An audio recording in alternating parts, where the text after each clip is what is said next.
Good morning students. पिछले class में हमने प्रश्नावली 15 के बारे में चर्चा करी, उससे संबंधित सूत्र लिखे, उससे संबंधित सवाल हल किए। लेकिन उस क्लास की जो वीडियो थी उसमें बोर्ड पर जो लिखा गया था वो दिखाई नहीं दे रहा था, आपको समस्या हो रही थी नोट्स बनाने में। इसलिए आपकी सुविधा को देखते हुए उस प्रश्नावली को वापस से शुरू करते हैं, इससे आप अच्छे प्रकार से नोट्स तैयार कर सकें। तो हम पढ़ेंगे वापस से प्रश्नावली 15। प्रश्नावली 15 का जो नाम है वो व्रत की परिधि एवं क्षेत्र। सबसे पहले इसमें नाम आया हमारे पास व्रत। तो हम जानेंगे कि व्रत होता क्या है, व्रत कहते किसे, व्रत की परिभाषा क्या होती है। तो व्रत की परिभाषा लिखेंगे पहले, इसके बाद हम समझेंगे व्रत किसे कहते हैं। तो लिखेंगे, समझेंगे। एक स्थिर बिंदु से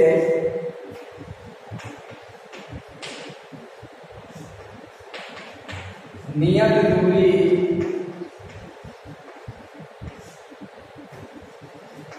पर स्थित बिंदुओं का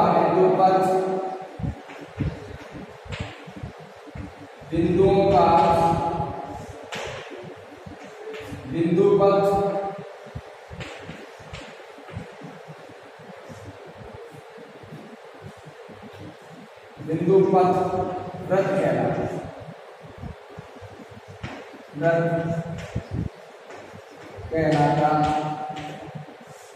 देखिए इसके अनुसार हम देखें तो इस प्रकार से ये स्थिर बिंदु है, इससे नियत दूरी समान दूरी पर एक बिंदु ये, एक बिंदु ये, एक बिंदु ये, इसी प्रकार एक बिंदु ये, और ये सभी बिंदु इस स्थिर बिंदु से, इस स्थिर बिंदु को मान लिया मैंने O और इसको मान लिया A, ये B, ये C और ये D।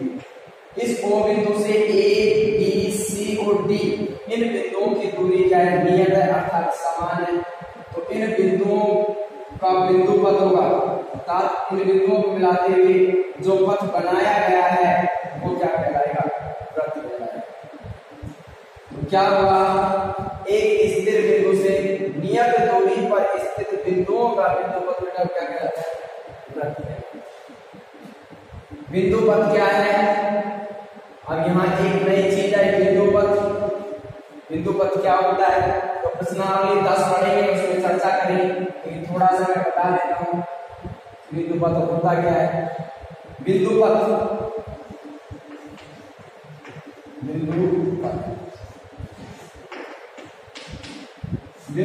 उन बिंदुओं का समुच्चय होता है जो दिए गए प्रतिबंधों को क्या करता है, संतुष्ट करता है। दिए गए प्रतिबंधों को अगर संतुष्ट कोई बिंदुओं का समुच्चय करता है, समूह करता है, तो कहलाता है बिंदुपथ। जैसे प्रतिबंध किसमें भी दिए गए, 2 प्रतिबंध दिए गए, एक तो बिंदु स्थिर होना चाहिए और दूसरा जो भी बिंदु हो वो सभी इस बिंदु से क्या हो, नियत दूरी पर। इन दोनों प्रतिबंधों को ये संतुष्ट करना है, इसलिए बिंदुपथ बना। और इस बिंदुपथ को क्या कहते हैं, व्रत कहते हैं। बिंदुपथ एक निश्चित नहीं होता है, ये अलग अलग प्रकार से होता है। जैसे इस प्रकार के प्रतिबंधों को संतुष्ट करने वाला बिंदुपथ कहलाता है व्रत। और भी कई प्रकार के उनकी चर्चा करेंगे। तो बिंदुपथ क्या होता है इसके बारे में पढ़ा कि बिंदुओं का ऐसा समुच्चय जो दिए गए प्रतिबंधों को क्या करता है, संतुष्ट करता है, क्या कहलाता है, बिंदुपथ। अब आगे देखिए, इसमें इस स्थिर बिंदु को व्रत का केंद्र, ये हो गया व्रत का केंद्र, स्थिर बिंदु को व्रत का केंद्र, और ये नियत दूरी है, इसको कहेंगे व्रत की त्रिज्या। ये त्रिज्या, ये त्रिज्या, ये त्रिज्या, ये। अब इसमें हम पढ़ेंगे इस व्रत की परिधि और क्षेत्र। तो ये व्रत हुआ हमारे पास, इसमें परिधि किस भाग को बोलेंगे और क्षेत्रफल किस भाग को। जब भी हमें अंदर का मान ज्ञात करना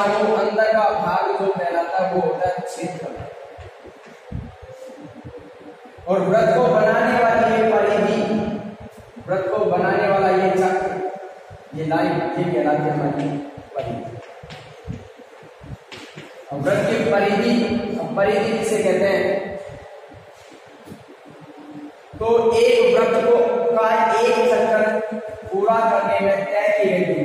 मान लीजिए कोई यहाँ से चलना शुरू करता है, इस प्रकार घूमते हुए वापस इसी बिंदु पर आ जाता है, उसका एक चक्कर पूरा हो जाता है, और इस एक चक्कर को हम कहते हैं व्रत की परिधि। अंदर का भाग है, ये अंदर का भाग क्या कहलाता है? क्षेत्र। अब याद क्या करना है, कैसे पता करें? जब भी हमें अंदर का भाग याद करना होता है, चाहे वो आयत हो, चाहे व्रत हो, जो भी हो, वो इसे याद करते। जब अंदर का भाग याद करना होता है तो वो होता है क्षेत्र।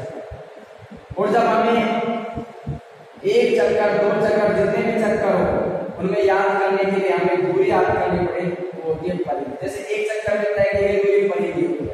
अगर दो चक्कर पूछेंगे तो परिधि को 2 से गुणा करेंगे, 3 पूछेंगे तो परिधि को 3 से। इस प्रकार से ये तो होती है व्रत की परिधि, और अंदर का पूरा भाग जो होता है वो होता है क्षेत्र। अब इनसे संबंधित महत्वपूर्ण सूत्रों की बात करें, उनको लिखेंगे तो देखेंगे हम महत्वपूर्ण सूत्र।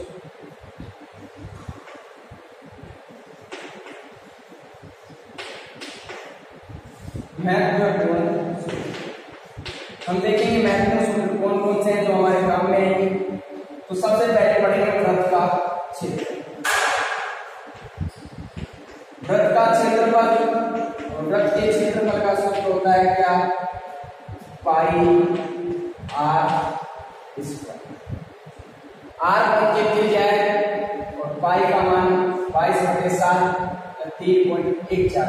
इसी प्रकार व्रत की परिधि, व्रत की परिधि, और व्रत की परिधि का क्षेत्रफल 2 पाई आर। देखिए इस प्रकार से व्रत होता है, तो ये अंदर का भाग होगा, ये होगा पाई आर स्क्वायर, इसको बोलते हैं क्षेत्र, अंदर का पूरा भाग। और ये वाला जो भाग है ये परिधि। व्रत की परिधि क्या होती है? परिधि क्या होगी? 2 पाई आर।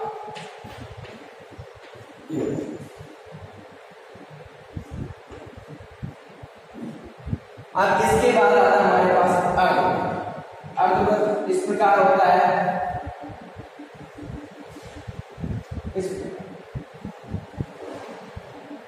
ठीक है।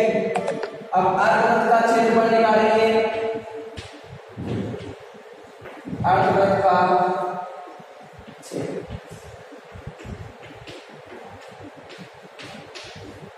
अर्धव्रत का क्षेत्रफल, व्रत आधा है तो क्षेत्रफल भी मतलब क्या हो जाएगा? आधा। आधे का मतलब 1/2, तो इसको गुणा करते हैं इससे 1/2 से हो जाएगा 1/2 पाई आर स्क्वायर। अब आता है हमारे पास अर्धव्रत की परिधि या परिधि और परिमाप दोनों एक ही चीज होती है। अर्धव्रत का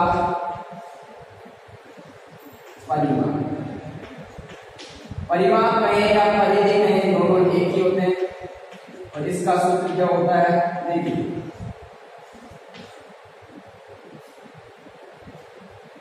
अभी परिधि अर्धव्रत की, ये आधा व्रत हो गया तो परिधि की क्या हो जाएगी? आधी होगी, और आधी हो जाएगी तो हमारे पास क्या आएगा? पाई आर। इसका आधा करेंगे, 2 का भाग देंगे, 2 से 2 कट जाएगा, बचेगा पाई आर। लेकिन मैंने बताया हमने यहां से और यहां तक आए, इसका मान होगा पाई आर। लेकिन अर्धव्रत तो ये पूरा है, यहां से आता है, लेकिन अर्धव्रत की परिधि या परिमाप क्या होता है? एक चक्कर पूरा करें। एक चक्कर पूरा कब करेंगे? जब जहां से चलना शुरू करते हैं वापस वही पहुंचे। मान लीजिए यहां से चलना शुरू किया, वापस हम यहाँ आए, लेकिन यहाँ तो पहुंचे नहीं, और यहाँ से पहुंचने के लिए हम सीधा जाएंगे इस प्रकार। ये मान लिखा हो तो हमने यहाँ से यहाँ तक का लिखा है। अब हम यहाँ से यहाँ पर पहुंचने, तो ये मान और जुड़ जाएगा। ये हो गया व्रत का केंद्र, ये व्रत की त्रिज्या, ये व्रत की त्रिज्या। तो त्रिज्या कितनी हो गई? 1 और 1 2। कितनी त्रिज्या हो गई? 2 8। दो त्रिज्या। आगे लिखें तो r को बेटा कॉमन ले सकते हैं, यहाँ पर हमारे पास पाई प्लस यहाँ पर बच गया क्या, ये हो गया हमारा अर्धवृत्त का परिमाप या। अब आगे हम पढ़ेंगे अगला सूत्र पढ़े, बता देता हूं इसको।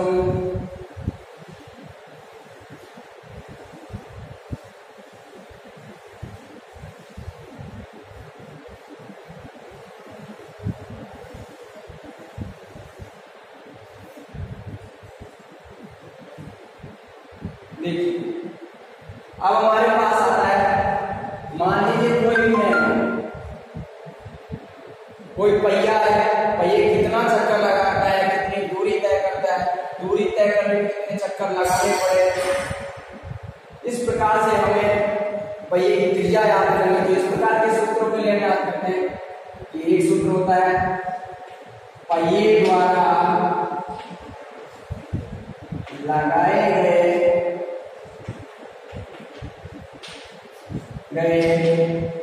चक्करों की संख्या, और पहिए द्वारा लगाए गए चक्करों की संख्या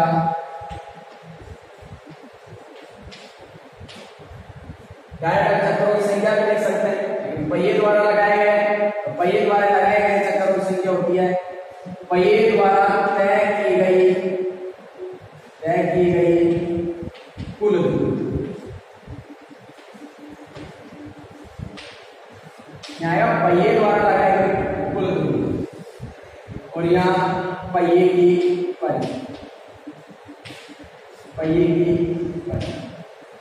की परिधि का मान पहिए द्वारा लगाए गए एक चक्कर के बराबर होता है, क्योंकि मैंने बताया कि एक चक्कर पूरा करने में तय की गई दूरी उसकी क्या कहलाती है, परिधि कहलाती है। जब पहिया एक चक्कर पूरा करेगा तो उसकी हो जाएगी परिधि। पहिए की परिधि, पहिया होता है वृत्त के आकार का, वृत्त की परिधि 2πr, तो पहिए की परिधि भी हो जाएगी 2πr। अब हमसे पूछ लिया कि पहिए की परिधि का सूत्र, पहिए की परिधि का सूत्र जब पहिए द्वारा लगाए गए एक चक्कर में तय की गई, तो ये होगी कुल दूरी, मतलब पहिए द्वारा तय की गई कुल दूरी बटे चक्करों की संख्या, पहिए द्वारा लगाए गए चक्करों की संख्या। ये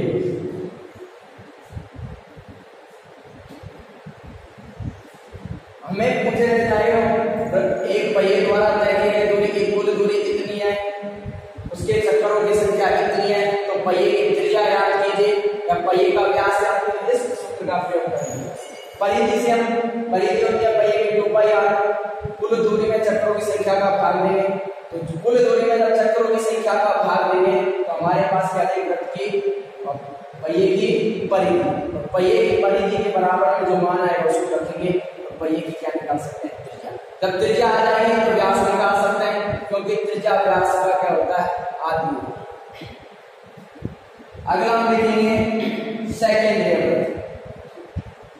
सेकेंडरी वृत्त होते क्या है, पहले ये देखेंगे सेकेंडरी,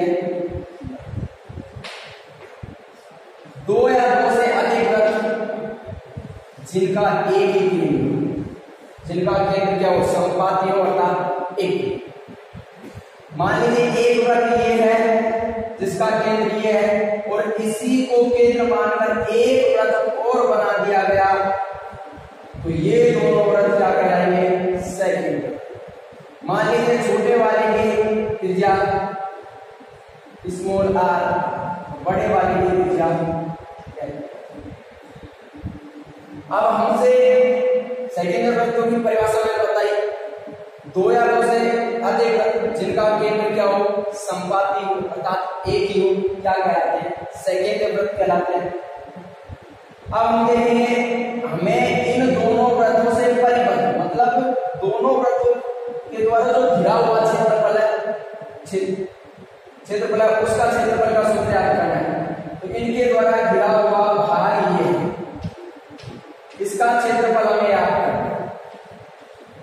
है। इसका क्षेत्रफल याद करेंगे तो इसका सूत्र किस प्रकार प्राप्त करेंगे। मैं क्या करता हूं कि बड़े वाला जो वृत्त है उसमें से छोटे वाले वृत्त का क्षेत्रफल यदि मैं घटा दूं तो हमें ये प्राप्त होगा।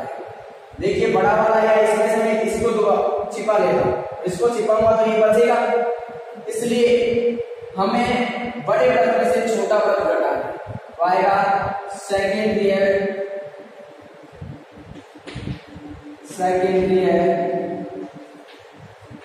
वृत्तों से परिबद्ध भाग का क्षेत्र। दो सेकेंडरी वृत्तों से परिबद्ध भाग का क्षेत्र मैंने क्या बताया, बड़ा वृत्त का क्षेत्र, वृत्त का क्षेत्र मतलब पाई आर स्क्वायर, आर का स्क्वायर करेंगे, बड़े वाले वृत्त की त्रिज्या क्या मानेंगे कैपिटल आर, इसलिए आ जाएगा कैपिटल आर का स्क्वायर। घटाना किसका है, छोटे वाले वृत्त का क्षेत्रफल, और छोटा वृत्त की त्रिज्या क्या देंगे स्मॉल आर, तो इसका हो जाएगा पाई आर स्क्वायर। दोनों में से हम पाई को कॉमन ले सकते हैं, यहां बच जाएगा हमारे पास आर स्क्वायर माइनस यहां पर बच जाएगा स्मॉल आर स्क्वायर, यहां बचा कैपिटल आर स्क्वायर, यहां बच गया स्मॉल आर का स्क्वायर। अब हमारे पास एक सरल समीकरण प्राप्त हुई a square minus b square, एक बार प्लस में लिख सकते हैं और एक बार माइनस में। तो पाई ऐसे कैसे प्लस में लिखेंगे तो capital R plus small R, minus में लिखेंगे तो कैपिटल आर माइनस स्मॉल। कोई सा भी एक सूत्र याद रखें, कोई सा भी काम ले सकते हैं। उतारे इसको,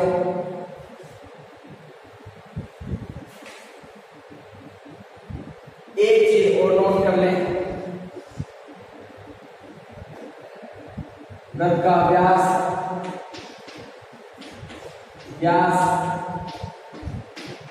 दुगुना होता है इसका त्रिज्या।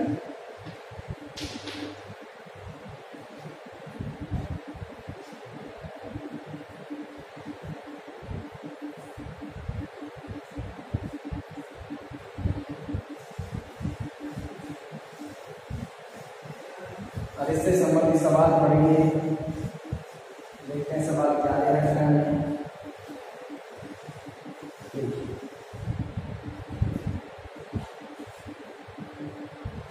हमें सवाल पहला दे रखा है,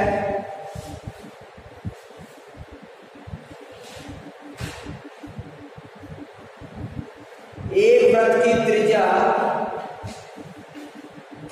3.5, पहला प्रश्न है 15.1 का,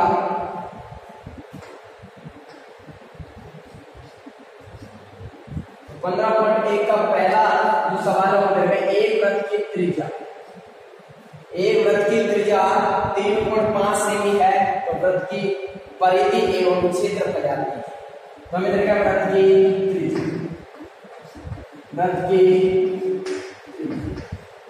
और वृत्त की त्रिज्या हमें क्या करेंगे, त्रिज्या को लिखेंगे हम आर से, और ये देखेंगे 3.5 सेमी।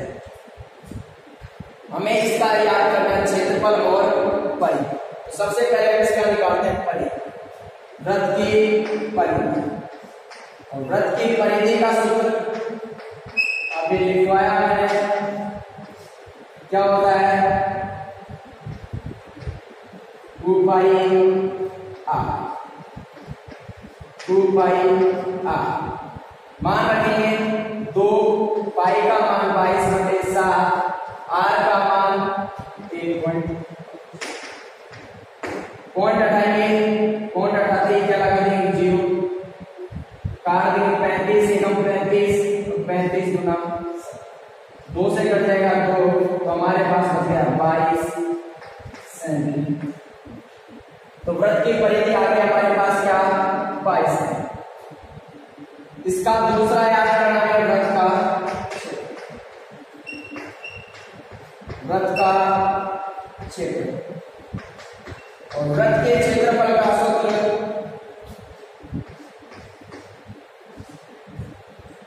पाई आर का पाई का मान 22/7, आर का मान 3.5, आर स्क्वायर है घात में 2 है से 3.5 को कितने बार लिख सकते हैं? पॉइंट हटाएंगे तो 1 0 इसकी, पॉइंट के बाद एक संख्या है तो 1 0 काटेंगे, 7 पंजो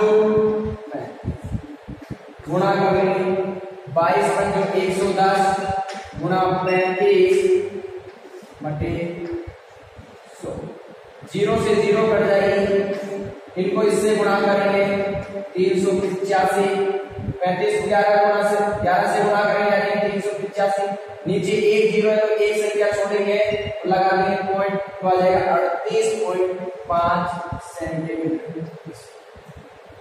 अब कुछ स्टूडेंट को ये होता है, ये रहता है कि सर मात्रक में स्क्वायर किसके ऊपर लगता है, केवल मात्रक किस पर रहता है, क्यूब किस पर लगता है। तो इसके लिए देखिए, चूंकि समझेंगे कोई भी लंबाई, ऊंचाई, चौड़ाई या परिधि होती है या परिमाप होता है वो एक विमीय होता है, तो जब एक विमीय होता है तो मात्रक उसमें जो भी क्यों आता है, जो भी मात्रक क्या आता है, जो भी क्यों आता है एक विमीय। एक विमीय में क्या आता है, लंबाई, चौड़ाई, ऊंचाई, परिमाप, परिधि, दोनों का मतलब ही गहराई, त्रिज्या, ये सब व्यास, ये सभी एक विमीय होता है और इनमें हमेशा हमें एक विमीय होते हैं। मात्रक जो भी होता है, सेंटीमीटर सेंटीमीटर रहेगा, मीटर मीटर रहेगा, तो इनमें जल्दी दो लिखते हैं। अब होता है क्षेत्रफल, तो क्षेत्रफल बेटा 2 विमीय होता है और 2 विमीय होने के कारण इसमें स्क्वायर कैसे आता है, जैसे कोई भी 2 विमीय होता है, एक लंबाई होती है और एक चौड़ाई, ये होता है क्षेत्रफल। जैसे आयत का क्षेत्रफल होता है लंबाई गुणा चौड़ाई, लंबाई मान लीजिए मीटर में है और चौड़ाई भी मीटर में, मान लीजिए इनको गुणा करें, m को n से गुणा करें यानी n का मीटर स्क्वायर, लंबाई भी मीटर में हो और चौड़ाई भी मीटर में हो तो क्या आ जाता है, मीटर का स्क्वायर। क्षेत्रफल द्विविमीय होने के कारण क्या आ जाता है, स्क्वायर। अब आता है आयतन,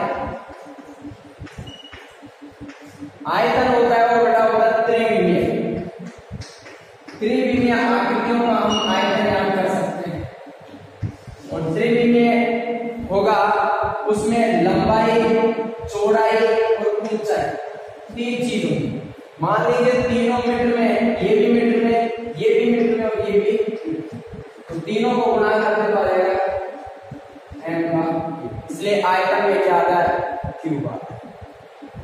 जरूरी नहीं है आप सेंटीमीटर भी हो सकता है, किलोमीटर भी हो सकता है, लेकिन होंगे सभी एक। अगर समान मात्रा नहीं है, जैसे यहाँ मीटर है सेंटीमीटर है, तो इस सेंटीमीटर को भी हमें किस में बदलना पड़ेगा, मीटर में, समान होने चाहिए, इसलिए इसमें आता है। तो एक विमीय में आता है हमारे पास मात्रक जो कि, तो क्षेत्रफल में हम लगाते हैं मात्रक के ऊपर स्क्वायर और आयतन में हम लगाते हैं मात्रक के ऊपर क्यूब। स्क्वायर को बोलते हैं वर्ग और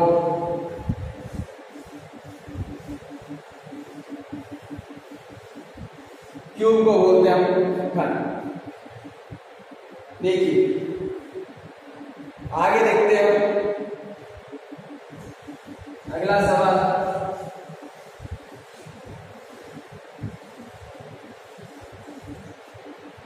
अगला सवाल दे रखा है हमें एक वृत्त की परिधि, दूसरा प्रश्न दे रखा है वृत्त की परिधि, वृत्त की परिधि दे रखी है, वृत्त की परिधि कितनी दे रखी है, 44, कितनी दे रखी है, 44। देखिए देखिए हमें याद करना है वृत्त का क्षेत्र। अब वृत्त के क्षेत्रफल का बेटा सूत्र होता है पाई आर, पाई का मान तो 22/7 हो सकता है, लेकिन आर का मान, अब आर का मान हमें प्रश्न में दे भी नहीं रखा है, तो जब हमें आर का मान नहीं दे रखा है तो पहला हमारा कर्तव्य पड़ता है कि हम किसका मान रखें, किसका मान याद करें, आर का मान याद करेंगे तभी इसमें आर का मान रख सकते हैं। इसलिए पहले हम क्या करेंगे, आर का मान याद करेंगे। आर का मान याद कैसे करेंगे, उसके लिए हमें कोई न कोई मान पहले से प्रश्न में दिया हुआ होगा। जैसे इसमें हमें दे रखा है परिधि, तो परिधि का सूत्र और उसका मान हमें पहले से दे रखा है कितना, इसकी सहायता से हम त्रिज्या याद कर सकते हैं। तो देखिए पाई का मान होता है 22/7, आर ऐसे कैसे इधर है 22 को 2 से गुणा करेंगे आ जाएगा 44 बटे में हमारे पास 7 तो गुणा हमारे पास क्या है 8 बराबर 44।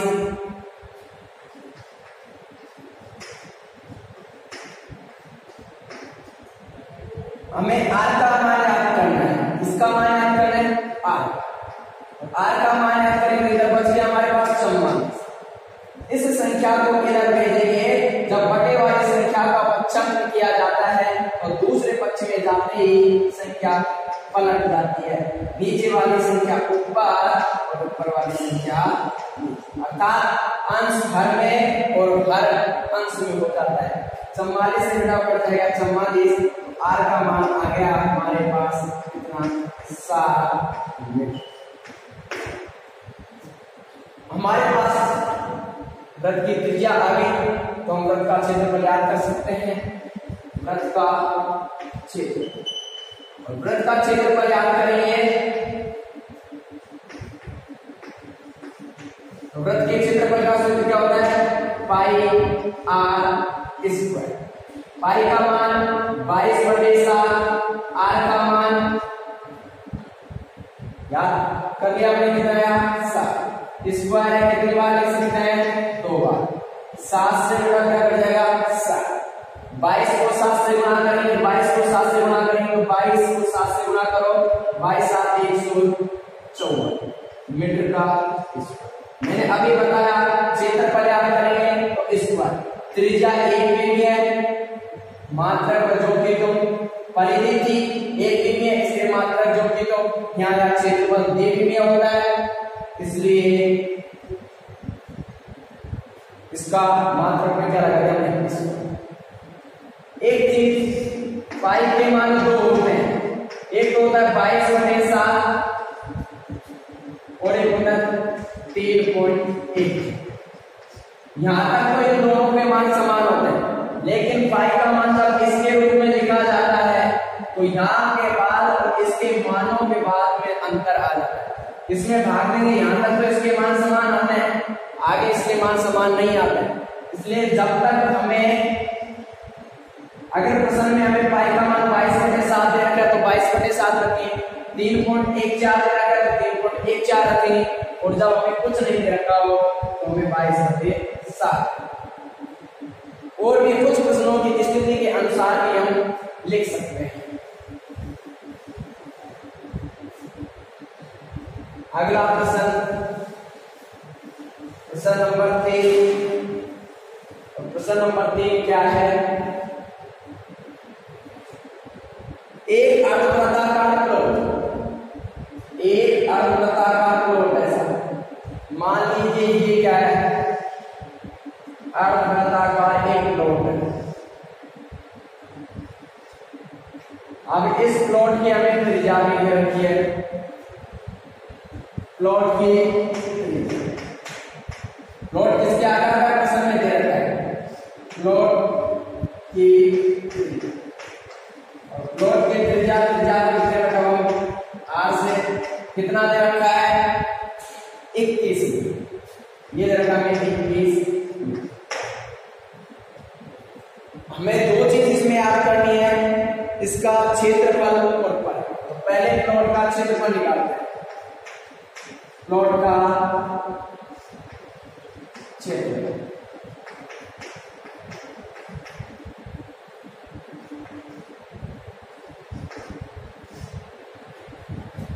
प्लॉट का क्षेत्रफल, प्लॉट किसके आकार का, ये प्रश्न में हमने देखा, ये चित्र पे बनाया, ये है अर्धवृत्ताकार और अर्धवृत्त के क्षेत्रफल का सूत्र 1/2 पाई r का स्क्वायर।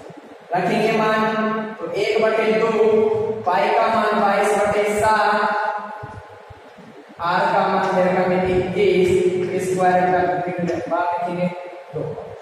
संख्या काट सकते हैं 7 एकम 7 और 7 दिया 21, 2 से काटते 2 एकम 2 और 11 गुना 22, गुणा कर लेंगे 11 की 33 और गुणा 21, 11 को 3 से गुणा किया 33 है, ये 21 ऐसे कैसे, इनको गुणा करें तो 21 की 63 हासिल की 6, 21 की 63 और 6 हो गए कितने, तो आंसर आए 693 मीटर स्क्वायर। ये इसका क्षेत्रफल है। अब हमें इसका प्लॉट का परिमाप भी याद करना है। प्लॉट का परिमाप और प्लॉट का परिमाप, प्लॉट किसके आकार का है, प्लॉट किसके आकार का है, अर्धवृत्ताकार। अर्धवृत्त के परिमाप का सूत्र क्या होता है, पाई r प्लस 2r लिखे, या लिखे r कोष्ठक पाई प्लस 2 बात एक ही है। तो पाई का मान रखना है 22/7, पाई का मान क्या होता है 22/7, r का मान रखना है 21, फिर प्लस 2, r का मान क्या रखा है 21, 7 से काटेंगे 7 दिया 21, 3 बार 22 को 3 से गुणा करेंगे आ जाएगी 66 प्लस 21 को 2 से गुणा करेंगे आ जाएंगे 42 और दोनों को जोड़ेंगे तो हमारे पास आ जाएगा 108। परिमाप क्या पर एक ही नहीं होती है इसलिए मात्रा ऐसे कैसे 108। अतः क्या लिख सकते हैं, अतः प्लॉट का क्षेत्रफल 393 मीटर स्क्वायर और प्लॉट का परिमाप 108 मीटर। अतः लगा के लिख सकते हैं, अतः प्लॉट का क्षेत्रफल व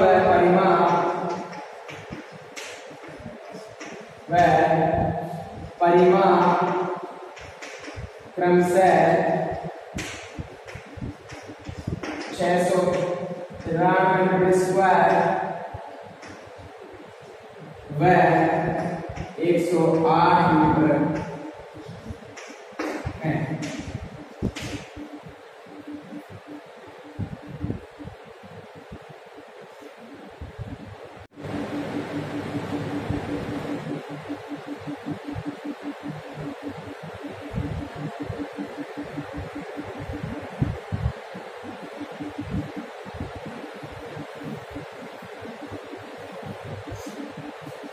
अगला प्रश्न पढ़ेंगे, हल करेंगे अगला प्रश्न।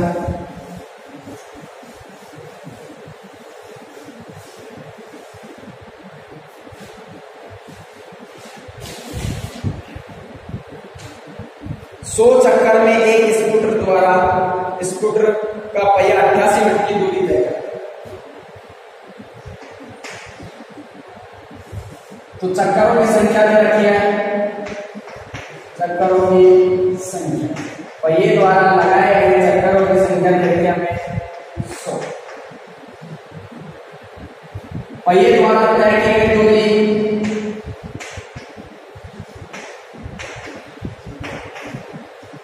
कुल दूरी और तय की गई कुल दूरी भी देखिए हमें 88 मीटर को सेंटीमीटर बदले, सेंटीमीटर बदलेंगे तो 1 मीटर में, चूंकि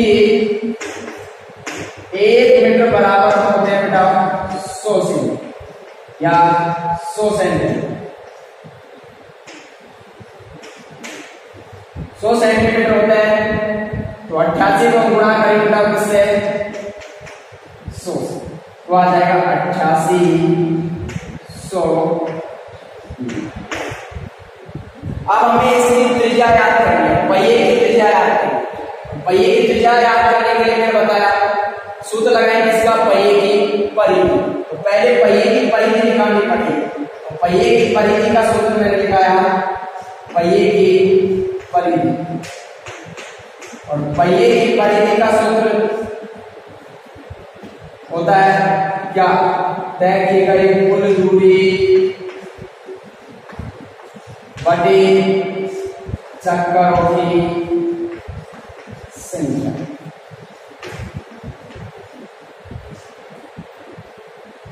पहिए की परिधि होती है वृत्त के आकार की, या वृत्त के आकार का, इसलिए वृत्त की परिधि 2πr। तय की गई कुल दूरी 8800 और चक्करों की संख्या 100 से 2 0 से 2 0 करते हैं। 2 पाई का मान 22/7 r ऐसे भी ऐसे बराबर 28। 22 गुणा 44/7 गुणा r बराबर है। आगे अलग करें, r का मान निकालेंगे। r का मान निकालेंगे तो बटे वाली संख्या को दूसरे पक्ष में भेजेंगे, दूसरे पक्ष में भेजने पर बटे वाली संख्या पलट जाएगी। यहाँ हमारे पास 88 44/7 इधर जाएंगे तो 7 तो चल जाएंगे कहाँ ऊपर और 44 आ जाएंगे कहाँ नीचे। 44 से काट सकते हैं, 44 से कम 44 गुना 28। r बराबर आगे 7 दूनी 14।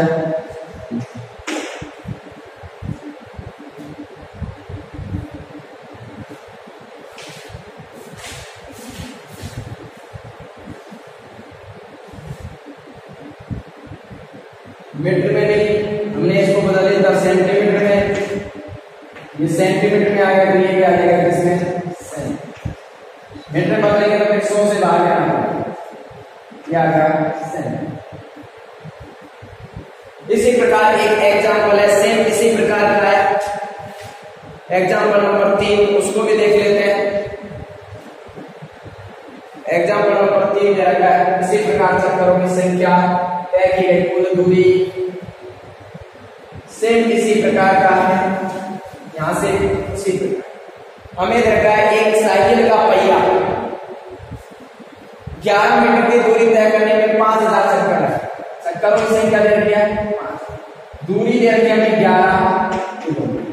अब किलोमीटर को बदलना है मीटर में, सेंटीमीटर में तो पहले मीटर में बदलेंगे और मीटर में बदलने के लिए गुणा करेंगे इससे 1000।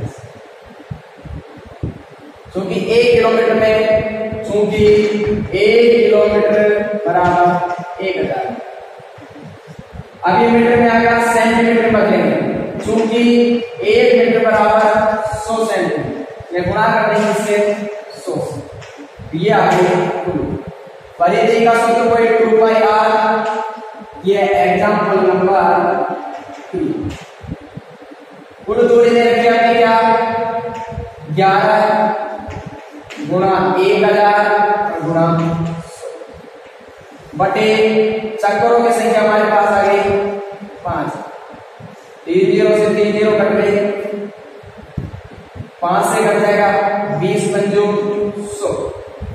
2πr, 2π का मान 22/7 r ऐसे ही ऐसे 11 गुना 22 220, 22 गुना 44 बटे 7 r 220। r का मान निकालेंगे तो 220, इसको इधर कर देंगे तो 7 ऊपर और 44 से काटेंगे, 44 से कम 44 और 44 5 200, 7 को 5 से करेंगे 7 35 सेंटीमीटर। ये आगे पहिए की त्रिज्या, मैं इसमें याद रखना पहिए का व्यास, और पहिए का व्यास मैंने तुम्हें सूत्र में लिखवाया, व्यास त्रिज्या का क्या होता है 2 गुणा त्रिज्या, त्रिज्या क्या है हमें r 2 गुणा r का मान आएगा कितना 35, 35 को 2 से गुणा करेंगे 70 सेंटीमीटर। आज के लिए इतना ही काफी, आगे की चर्चा करेंगे कल। जय जवान।